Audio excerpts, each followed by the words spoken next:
So we're going to discuss this, continue this biotechnology. We're going to continue it. Okay. So far now we discussed the biotechnology up to these restriction enzymes. We came from discussing the definition. First, we discussed the definition by AFB, European Federation of Biotechnology. We discussed the branches. We discussed the old and the modern biotechnology. We discussed several examples of old biotechnology. We discussed what we call as two principles of modern biotechnology, where we studied genetic engineering and chemical engineering, and we started with the tools of biotechnology. And in tools of biotechnology, we discussed the enzymes. We have to discuss the vectors now, and we also discussed this. We also have to discuss this host. These were the three tools. Okay, and in these tools we were discussing the enzymes. Enzymes we said there are two main types of enzymes. One are the lyases and second are the nucleases. Lyases and the nucleases. And we said that lyases, they are of two types: cell wall digesting lyases and protoplast digesting lyases. In cell wall digesting lyases, we discussed the lysozyme, chitinase, cellulase, pectinase. In protoplast, we discussed the protease and lipase. Nucleases, we discussed exo and endonucleases. We discussed how they act, and then we discussed a special type of endonuclease called a restriction endonuclease. We said these restriction endonucleases, we said they were discovered as a part of defense system in bacteria. So we discussed their discovery by Arber, Nathans and Smith, for which they got Nobel Prize. We discussed their mechanism of action, where we said they act on palindromic sites. We discussed their nomenclature, and we gave different examples. Okay. So these are the two main enzymes, lyases and nucleases. Now we have to discuss some other enzymes. So the next topic will be some other enzymes used in biotechnology. Some other enzymes used in biotechnology. Some other enzymes used in biotechnology. ठीक है, तो इसमें पहला वाला जो enzyme हमें ज़रूरत पड़ता है, that's called DNA ligase, which is popularly called as molecular glue, जिसको पॉपुलरली हम जानते हैं मॉलिकुलर सिजर्स. हमने पढ़े थे रेस्ट्रिक्शन एंडोन्यूक्लियस जो काट देते हैं. अगर आपके पास DNA है, ठीक है, आपने रेस्ट्रिक्शन एंडोन्यूक्लियस के साथ ट्रीट किया तो इसके ये अलग हो जाएगा, उसके दो हिस्से हो जाएंगे, इसमें बीच में फॉस्फोडाइस्टर बॉन्ड्स कट हो जाएंगे. नाउ रिवर्स जो है, रिवर्स मतलब ये आपका कटा हुआ DNA है, ये कटे हुए दो पीसेस है. तो आप इनको नज़दीक लाओगे, ठीक है, तो कौन सी चीज़ है जो इनको जोड़ के देगी आपको, ठीक है, that is this enzyme DNA ligase. ठीक है, so what it does, it joins the two segments of DNA. ये दो DNA के सेगमेंट्स को ज्वाइन करता है बाय एस्टैब्लिशिंग. कैसे उनको ज्वाइन करता है? By establishing phosphodiester bonds between nucleotides. ये न्यूक्लियोटाइड्स के बीच में फॉस्फोडाइएस्टर बॉन्ड एस्टैब्लिश करता है, उसकी वजह से दो DNA सेगमेंट्स को ज्वाइन कर देता है. तो क्या बोलते हैं इसको? Molecular glue. ओके, ठीक है, चलिए. तो this was the first enzyme DNA ligase in the other category of enzymes. Next enzyme जो हमें ज़रूरत पड़ता है that is next other enzyme that we require, उसमें आ जाता है हमारा DNA polymerase. DNA polymerase, DNA polymerase, ये जो डीएनए पॉलीमरेज आपका है, this DNA polymerase, this DNA polymerase, it helps to duplicate और replicate the DNA। देखो कभी कभी आपके पास जो DNA होता है, ठीक है, तो इस DNA के आपके वेरियस कॉपीज़ आपको चाहिए हो, आपके भी आपको एक ही कॉपी होगी जीन की, तो आपको इस डीएनए की अगर वेरियस कॉपीज़ चाहिए, ठीक है, तो आप ये डीएनए पॉलीमरेज यूज़ कर सकते हो, ठीक है। ये आपको रिप्लिकेट करके देगा, इसको डुप्लिकेट करके देगा। जैसे एक पीस डीएनए में ले रहा हूँ, ठीक है, तो इसको 2 पीस डीएनए में कन्वर्ट कर रहा है कौन, डीएनए पॉलीमरेज। रेप्लिकेशन प्रोसेस में आपने ये पढ़ लिया होगा, ठीक है। Number 3 enzyme that we require is reverse transcriptase. Reverse transcriptase, अब ये एंजाइम बहुत ही इम्पोर्टेंट है, ठीक है। देखो ऐसा हमेशा नहीं है कि हमें जो जीन है वो हमेशा हमें डीएनए की फॉर्म में अवेलेबल हो, ठीक है। कभी कभी जीन हमें आरएनए की फॉर्म में भी अवेलेबल हो सकता है, ठीक है। Sometimes gene can be available in the form of RNA, ठीक है। तो आरएनए के फॉर्म में आपको जीन अवेलेबल हो सकता है, ठीक है। तब आपको क्या करना पड़ता है, तब आपको इस आरएनए को डीएनए में कन्वर्ट करना पड़ता है, ठीक है। तो उसी कन्वर्जन के लिए जो चीज़ आपको चाहिए, ठीक है, वो एंजाइम है reverse transcriptase. So it helps convert DNA RNA into DNA.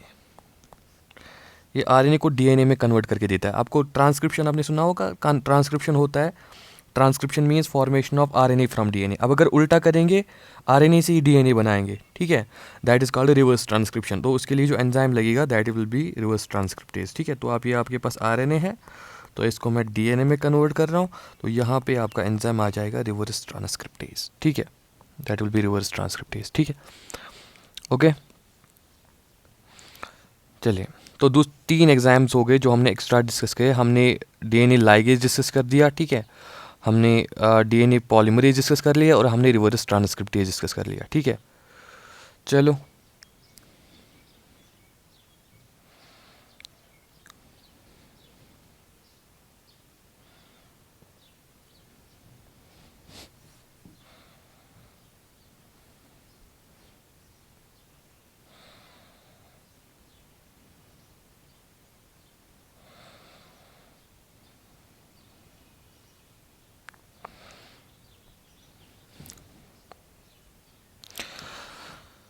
चलो अब थर्ड एंजाइम जो हमें ज़रूरत लगता है, फोर्थ एंजाइम जो हमें ज़रूरत लगता है, that is called as alkaline phosphatase. That's called alkaline phosphatase, alkaline phosphatase, ठीक है। देखो अल्कलाइन फॉस्फेटेज हमें किस काम आता है, ठीक है। आप कोई भी, अगर हम कोई भी डीएनए चेन लेंगे, if you take any DNA chain, it has 2 ends, 5' end 3' ends, ठीक है। आपको तो पता होगा ये डीएनए न्यूक्लियोटाइड्स का बना होता है, ये न्यूक्लियोटाइड्स की का पॉलीमर होता है, ठीक है। और किसी भी न्यूक्लियोटाइड को अगर हम देखेंगे वो 3 चीज़ों का बना होता है, ठीक है। उसमें शुगर होता है, ठीक है, शुगर के साथ N2 बेस होता है और एक साइड से उसको फॉस्फोरिक एसिड होता है, ठीक है। Likewise sugar, N2 base, phosphoric acid, ऐसे 3। फिर 2 न्यूक्लियोटाइड्स ऐसे इस फॉस्फोडाइस्टर बॉन्ड से यूनाइट हो जाते हैं, ठीक है। तो ऐसे फॉस्फोरिक एसिड है इस न्यूक्लियोटाइड का, तो इसका फिर N2 बेस भी होगा। ऐसे इसी न्यूक्लियोटाइड का फॉस्फोरिक एसिड है, तो इसको शुगर के साथ फिर N2 बेस होगा, ठीक है। अब चेन कितनी ही लंबी हो यहाँ से, और या चाहे यहाँ से कितनी ही लंबी हो, एंड पे आपको क्या दिखेगा, ये जो एक एंड है वहाँ से 5' कार्बन पे, ये 5' कार्बन होता है, वहाँ से फॉस्फोरिक एसिड फ्री है, वो किसी दूसरे न्यूक्लियोटाइड के साथ लिंक्ड नहीं है। इसी एंड को हम बोलते हैं 5' एंड। और दूसरे साइड से आपको दिखेगा ये शुगर जो है, इसका 3' कार्बन फ्री है, ये किसी दूसरे शुगर के जिस दूसरे न्यूक्लियोटाइड के साथ अटैचड नहीं है। तो ये इसी एंड को हम बोलते हैं 3' एंड, ठीक है, जहाँ से शुगर को 3' कार्बन फ्री होगा। एंड 5' एंड किसको बोलते हैं, जहाँ से शुगर को 5' फॉस्फोरिक एसिड दूसरे न्यूक्लियोटाइड के साथ अटैचड नहीं है, ठीक है। अब अल्कलाइन फॉस्फेटेज क्या करता है, ये आपको ये जो आपका ये यहाँ पे 5 फॉस्फोरिक एसिड है इसको कट कर देता है, it cuts this 5 phosphoric acid, ठीक है। अब इससे क्या हो जाता है, जब ये 5 फॉस्फोरिक एसिड कट हो जाता है तो उससे क्या होता है, उससे ये अनरिएक्टिव बन जाता है DNA, it becomes non reactive. And जब ये नॉन रिएक्टिव बन जाएगा तो उससे फिर हम इसको स्टोर कर रेज के लिए रख सकते हैं। जीन लाइब्रेरीज होती है हमारे पास जहाँ पर हम जीन को स्टोर करते हैं, तो वो जीन स्टोर कर सकते हैं, वो डीएनए स्टोर कर सकते हैं जो अनरिएक्टिव होगा। तो अनरिएक्टिव नॉन रिएक्टिव तभी होगा जब उसके पास फॉस्फोरिक एसिड हमने निकाल दिया होगा बाहर, ठीक है। तो फॉस्फेटेज ही है नाम में, तो क्या करेगा ये, it removes, this enzyme removes 5 phosphate from nucleotide chain or DNA, nucleotide chain or what we can call as DNA, जो deoxyribonucleotide chain है, ठीक है। तो उससे क्या होगा, जिससे ये DNA ये it becomes non reactive, non reactive बन जाएगा and hence can be stored in gene libraries, ठीक है, या सिंपली कैन बी स्टोर्ड। अब जहाँ जीन्स को स्टोर करते हैं उसको जीन लाइब्रेरी बोलते हैं, ठीक है। तो दैट्स अबाउट द एंजाइम्स, ठीक है। तो कौन कौन सा एंजाइम हमने डिस्कस किया, अगर आपको याद होगा तो हमने कौन कौन सा एंजाइम डिस्कस किया।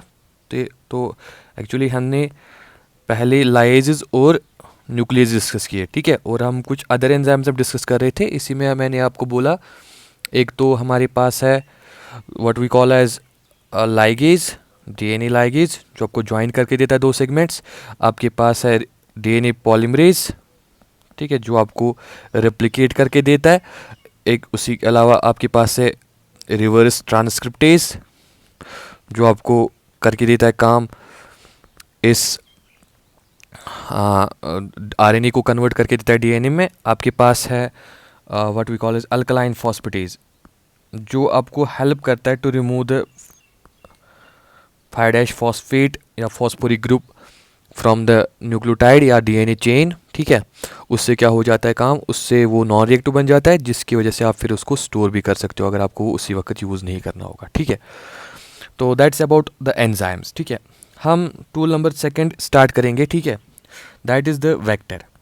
तो आपके पास 3 टूल्स होते हैं, एंजाइम्स, वेक्टर एंड होस्ट। तो वेक्टर हम स्टार्ट करेंगे। ये वेक्टर जो है इसको हम, it's also called as gene taxi और डीएनए टैक्सी। इसको डीएनए टैक्सी या जीन टैक्सी भी हम कहते हैं, ठीक है। तो जीन टैक्सी या डीएनए टैक्सी हम इसको बोलते हैं, we call it gene taxi और डीएनए टैक्सी, ठीक है। हम इसको जीन टैक्सी या डीएनए टैक्सी बोलते हैं, ठीक है, वेक्टर को।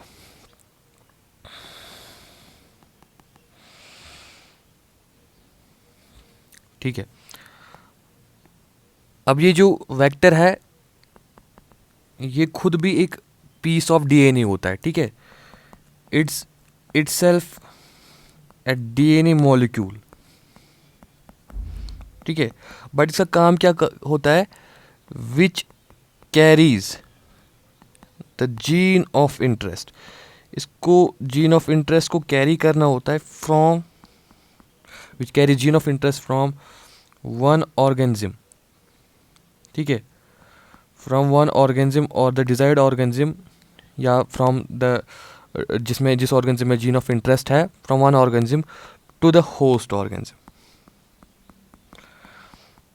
Second organism which is the host organism, ठीक है, होस्ट ऑर्गेनिज्म। तो जहाँ से आपने जीन ऑफ इंटरेस्ट निकाला वहाँ से जीन ऑफ इंटरेस्ट को होस्ट ऑर्गेनिज्म में ट्रांसफ़र करना, वही काम होता है इस वेक्टर का। ये आपको कैरी करके देता है उस जीन ऑफ इंटरेस्ट को, ठीक है।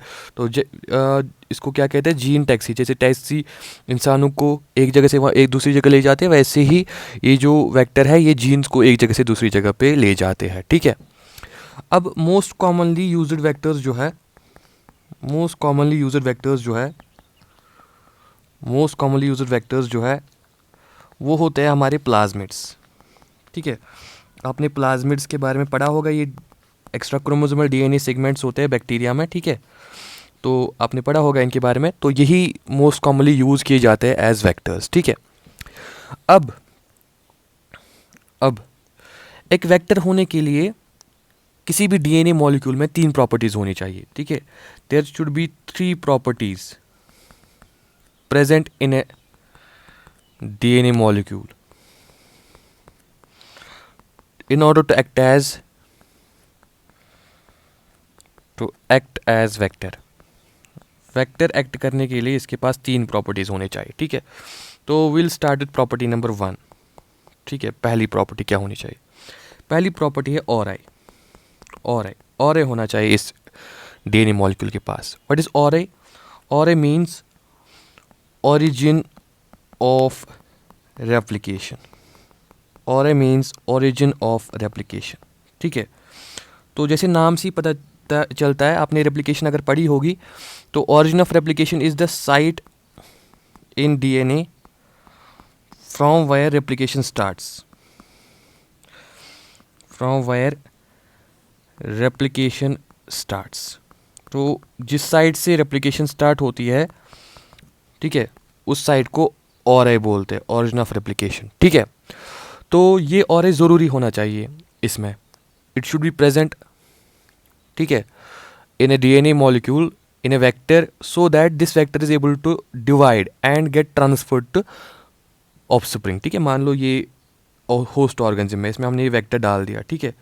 तो जब ये होस्ट ऑर्गेनिज्म डिवाइड करेगा, ठीक है, तो इस वेक्टर को भी डिवाइड करना है, ठीक है, ताकि ये चला जाए फिर ऑफस्प्रिंग में, ऐसे यहाँ भी चला जाए, यहाँ भी चला जाए। अगर इसके पास और नहीं होगा, ऑरिजिन ऑफ रेप्लिकेशन नहीं होगा, तो ये डिवाइड नहीं कर पाएगा, ये रेप्लिकेट नहीं कर पाएगा, हैंस ये ऑफस्प्रिंग्स में नहीं जा पाएगा, ठीक है। जिससे हमारा जो मकसद था, कल्चर करेंगे हम फिर होस्ट को, फिर कल्चर करने के बाद उसको जीन को एक्सप्रेस कराएंगे, वो सारा मकसद खत्म ही हो जाएगा, उसका कोई फ़ायदा नहीं आएगा, ठीक है।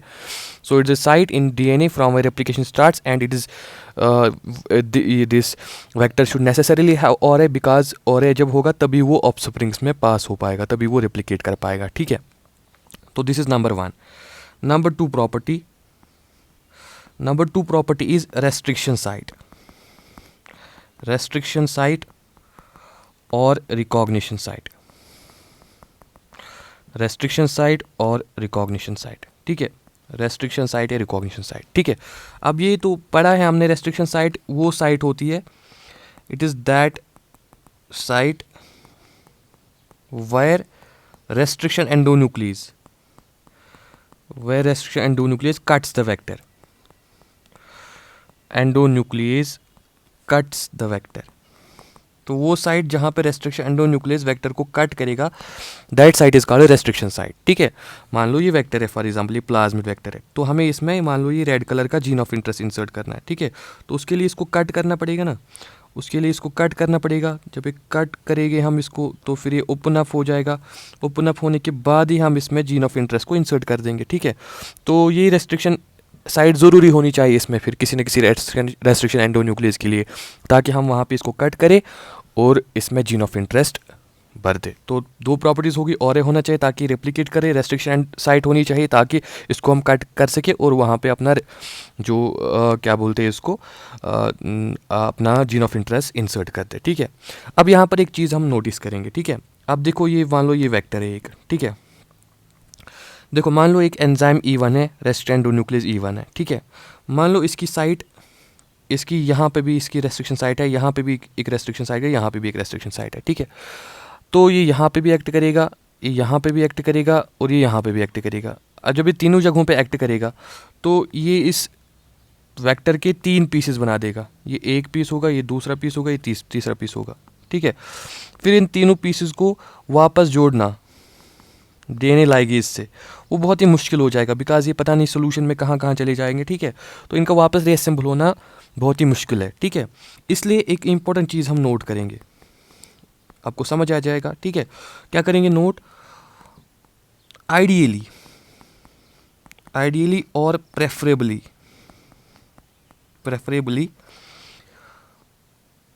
वेक्टर शुड हैव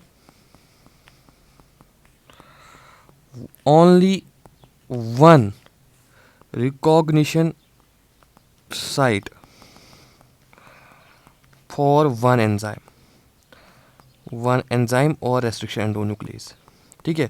तो एक एंडोन्यूक्लियस के लिए इसके पास एक ही रिकॉग्निशन साइट होनी चाहिए, क्योंकि अगर इसको बहुत सारी हुई तो इसके बहुत सारे पीसेस हो जाएंगे जिनको फिर असेंबल करना मुश्किल हो सकता है। ठीक है, तो दिस वी विल रिमेंबर। ठीक है, चलिए, तो दो प्रॉपर्टीज़ होगी, ऑरे हो गया, ठीक है, एंड रिकॉग्निशन साइट होगी। ठीक है, ये दोनों होने चाहिए वेक्टर में। ठीक है, अब नंबर थर्ड प्रॉपर्टी हम डिस्कस करेंगे।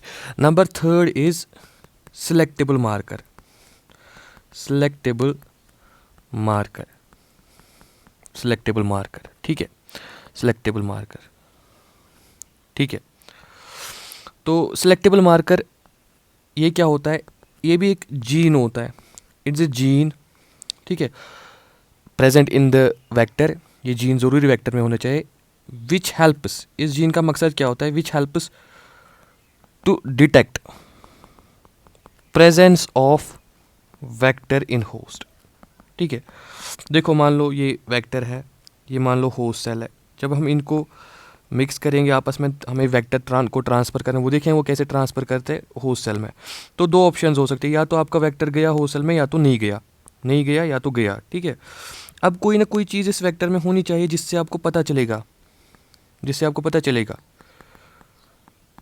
कि हाँ ये जो वेक्टर है ये चला गया होस्ट सेल में। तो कोई ना कोई ऐसा चीज़ होना चाहिए, कोई ना कोई सिग्नलिंग चीज़ होनी चाहिए इसमें, जिससे आपको, जिससे आप सिलेक्ट कर सको उसी होस्ट सेल को जिसमें ये वेक्टर गया। ठीक है, तो वो जीन जो आपको ये हेल्प करेगा, किस में हेल्प करेगा? To detect vector presence of vector in host, उसी को बोलते हैं सिलेक्टेबल मार्कर। ठीक है, बहुत सारे सिलेक्टेबल मार्कर्स यूज़ किए जाते हैं, लेकिन मोस्ट कॉमनली और सिंपली जो यूज़ किए जाते हैं, most commonly used selectable markers जो है, most commonly used selectable markers जो है वो है एंटीबायोटिक रेजिस्टेंस जीन्स।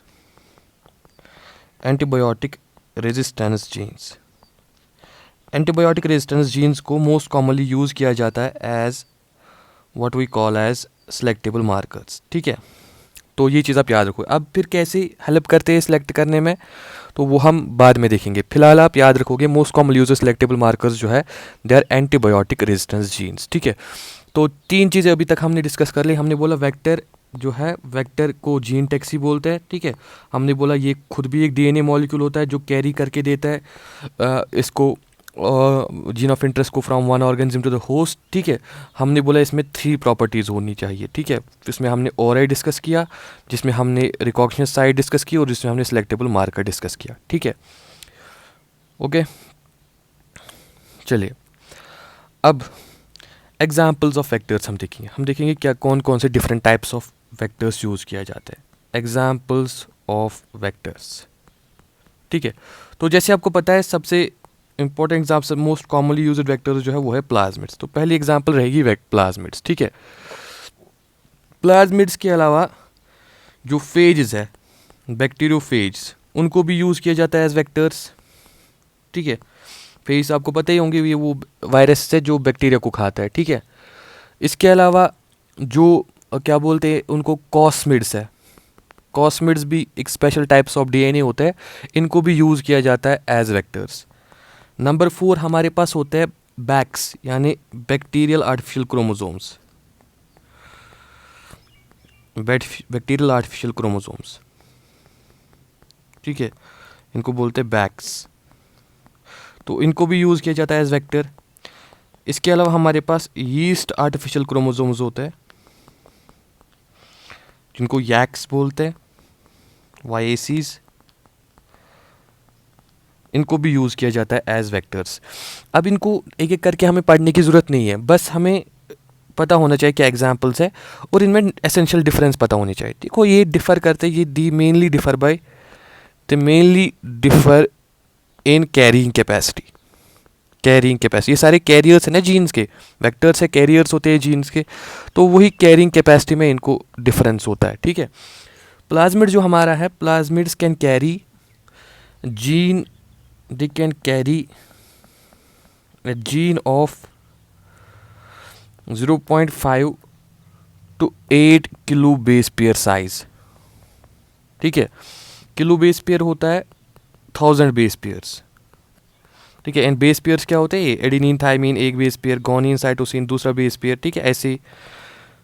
तो किलो बेस पेयर यानी 1000। तो प्लाज्मिड जो है ये they can carry 0.5 to 8 kilo base pairs, यानी अगर इसको किलो को आप ये करोगे अलग, ठीक है, तो ये आएगा 500 to 8000 base pairs, but usually हम किलो बेस पेयर्स में मेंशन करते हैं, ठीक है। लाइकवाइज जो फेज है they can carry gene of 9 to 23 kilo base pairs, जो 9000 to 23000 आप लिख सकते हो। कॉस्मिड्स जो है they can carry gene of 30 to 45 kilo base pairs. जो बैक्टीरियल आर्टिफिशियल क्रोमोसोम्स है they can carry gene of 50 to 300 kilo base pairs. जो यैक्स है they can carry gene of 1000 to 2500 kilo base pairs, ठीक है। तो सबसे लार्ज जीन्स कौन carry कर सकते हैं, दीज यैक्स, और सबसे स्मॉल जीन्स कौन कैरी कर सकता है, प्लाज्मिड्स। क्योंकि मोस्ट ऑफ द जीन्स जो हमें इधर से उधर करने होते हैं वो स्मॉल ही होते हैं, तो ज़्यादातर हम यूज़ करते हैं कौन, प्लाज्मिड्स एज वेक्टर्स, ठीक है।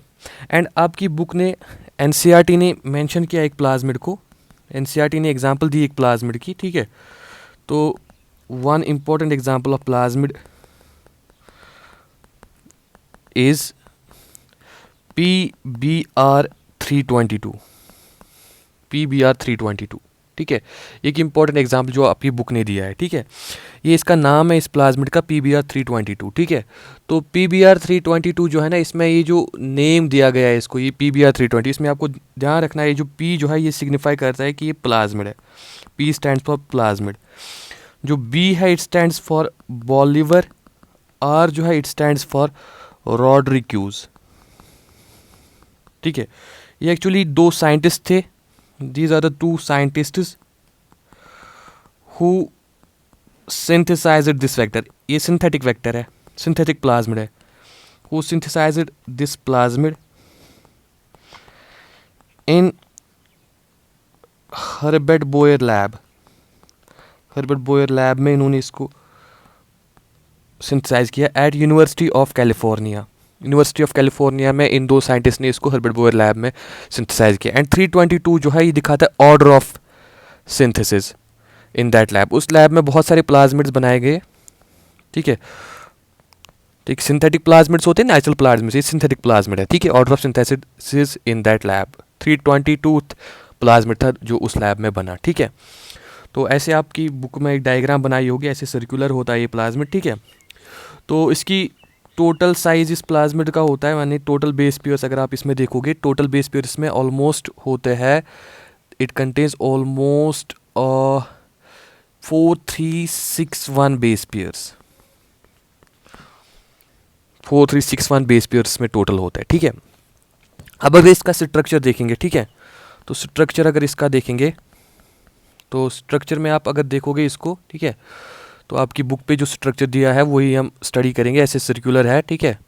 तो इट कंटेन्स एक ऑरे होता है इसको, ठीक है, एक ऑरे होता है। इंपॉर्टेंट चीज़ें मैं यहाँ पर मेंशन करूँगा, ठीक है। और दो एंटीबायोटिक रेजिस्टेंस जीन्स होते हैं इसमें, ठीक है। यहाँ पे आपको देखोगे लिखा होगा AMPR, यहाँ पे देखोगे आप, यहाँ पे लिखा होगा TETR।